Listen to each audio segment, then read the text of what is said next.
Ladies and gentlemen, homelessness is going to be a huge, huge issue in America starting in 2021 if nothing is done. And, I think the least they should do is give something to the landlords. They have mortgages on many of these properties that they rent out, and they can't pay that if they got renters that are not paying. And this country has yet to do the right thing. Now, we know they had these short moratoriums, but even through the moratoriums, many of these foreclosures and also evictions were still going on. Millions have already been evicted. Now, some of these people have absolutely nowhere to go.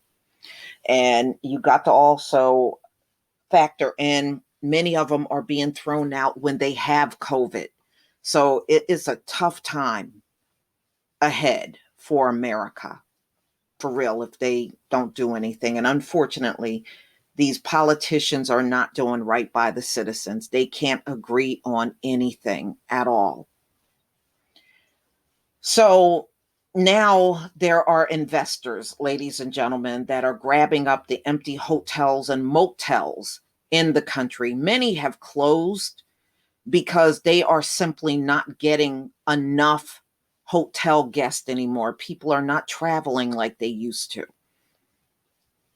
So, because of that, many of them are behind on mortgages that they have because they're just not getting any businesses, and some are just sitting empty because they were foreclosed on.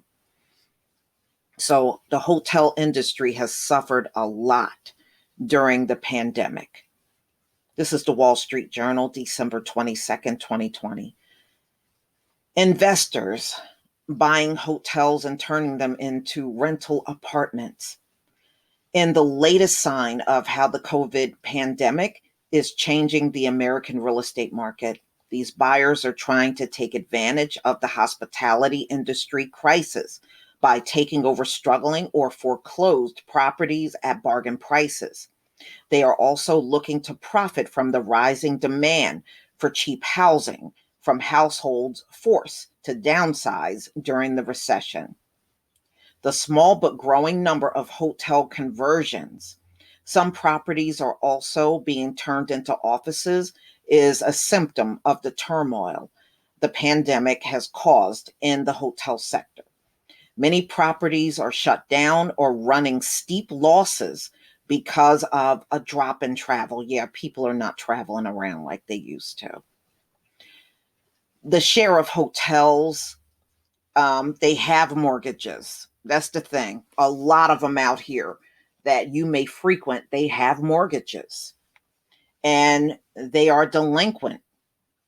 The loans were 19.66% as of November, up from 1.52% a year earlier, according to TEP LLC. Even before the pandemic, a surge of hotel construction over the past decade had left some cities with a room gut. We consider ourselves a building recycling company, said Dan Norville, president of Vivo Living.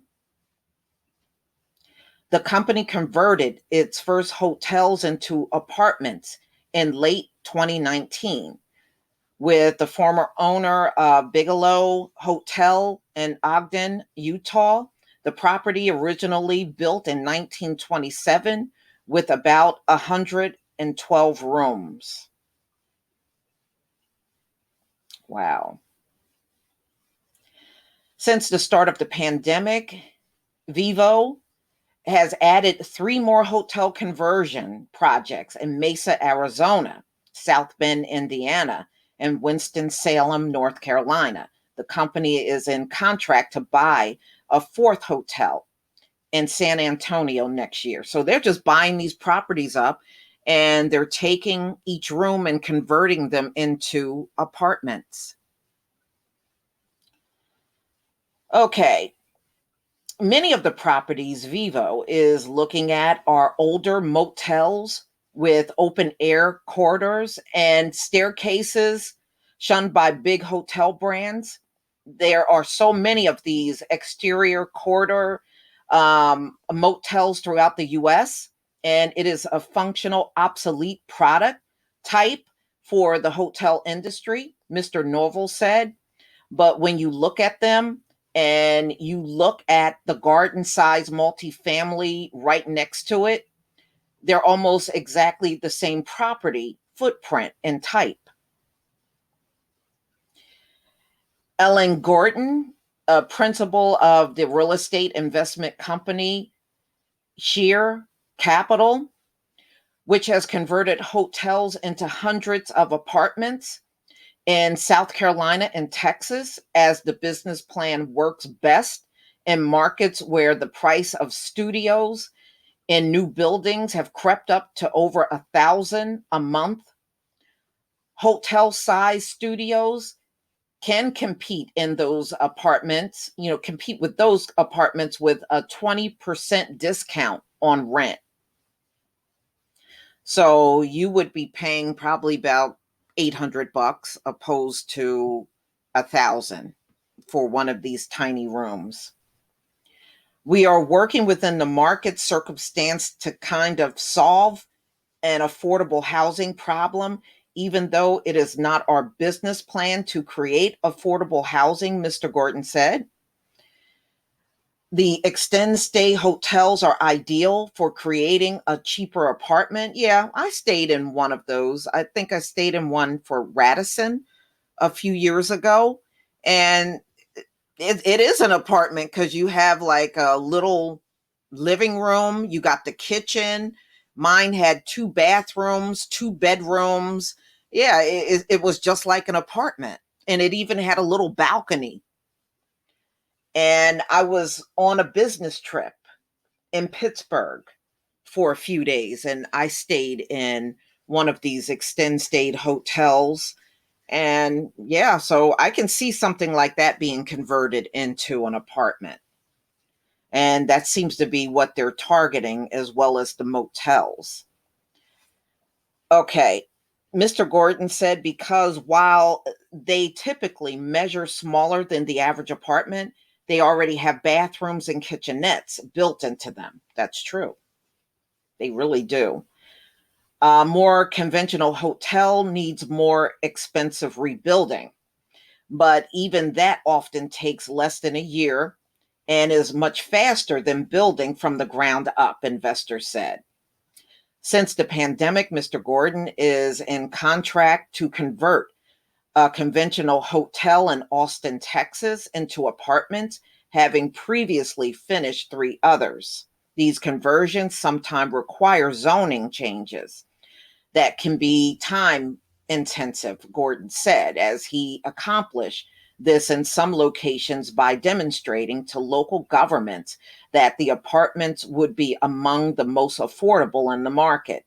Yeah, well, I mean, look, if they're only charging under 1,000, then, maybe a lot of people can afford them.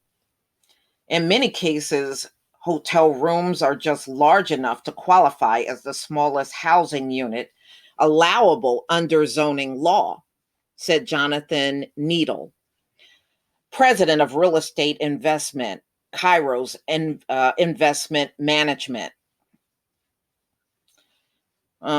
which has lent money to converters. Austin has been particularly a hot market for converters.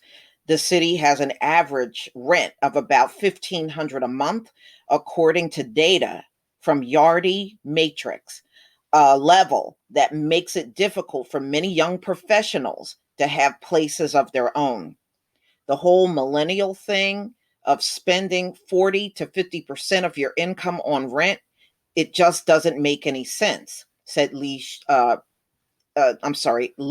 Stewart, a 32-year-old concert promoter who lives in a 300 square foot studio at The Hedge, a former hotel north downtown Austin. So his rent there is $700 a month. It's smaller, less room, but he's paying 700 a month opposed to 1500. His plan is to use his savings from the lower rent to buy his own place eventually. If I do this for a year or two, I could go buy a 2-bedroom apartment or condo, he said. Well, I guess they got to do something, but I know this is not going to be the answer for everybody. It may actually help some people, that are in a bad situation and they have absolutely nowhere to go. It's tough to be living in a car. Where I am for the last few days, it was like in the 30s and in the teens at night. I think the lowest went down to 13 degrees. You can't be in a car in those kind of conditions. It's too rough, and they're going to have to do something about homelessness in America as it grows, and it is going to grow, unfortunately. It's almost scary to think about that with these lousy ass politicians that we got in place.